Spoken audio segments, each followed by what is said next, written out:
Future indefinite টেন্সের দুইটি auxiliary verb হিসেবে কাজ করে শ্যাল এবং উইল, যার অর্থ দাঁড়ায় ব, বে বা বেন, যেটি ক্রিয়ার সাথে যুক্ত থাকে, বা এক কথায় বলা যেতে পারে যে ক্রিয়ার শেষে ব যুক্ত থাকবে। শ্যাল উইলের এই যে মডেল ভার্ব রয়েছে, মডেল অক্সিলারি ভার্ব, এরপর প্রেজেন্ট ফর্ম ভার্বের প্রেজেন্ট ফর্ম ইউজ করা হয়। আই এবং উই বা ফার্স্ট পার্সনের ক্ষেত্রে শ্যাল ইউজ করা হয়, বাকি সব ক্ষেত্রে উইল ইউজ করা হয়। যদি স্ট্রাকচার দেখা যায় তাহলে subject shall will plus verb, ভার্বের ফার্স্ট ফর্ম প্লাস অবজেক্ট, যেটি দ্বারায় ভার্বের সাথে ব বা বে বা বেন যুক্ত থাকবে। ইচ্ছা, আদেশ, অনুরোধ বোঝাতে আমরা সাধারণত উইল ব্যবহার করে থাকি, যেমন will you please stop talking, তুমি কি কথা বলা বন্ধ করবে। I will buy a car, আমি একটা গাড়ি কিনব। Will you send the email for me please, তুমি কি আমার জন্য মেলটা পাঠাবে।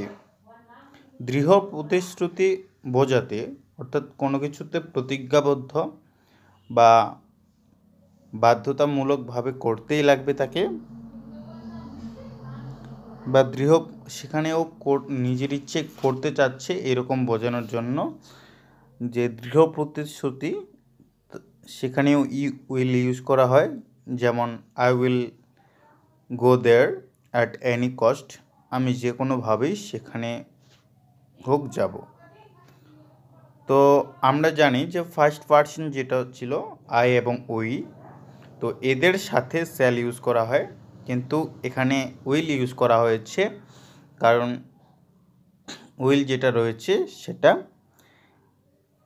উইল এখানে বসেছে এই কারণে যে এই যে প্রথম সাবজেক্টটা রয়েছে অর্থাৎ আই, তাকে মানে দৃঢ় প্রতিশ্রুতি তার যে সে করবেই, সেটাকে বোঝানোর জন্য উইল এখানে ইউজ করা হয়।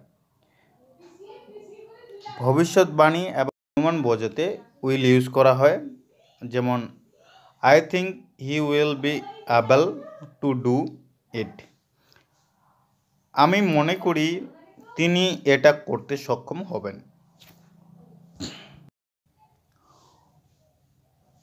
উড একইভাবে এর অর্থ দাঁড়ায় তা, তি, তেন, তাম ভার্বের সাথে যুক্ত থাকে।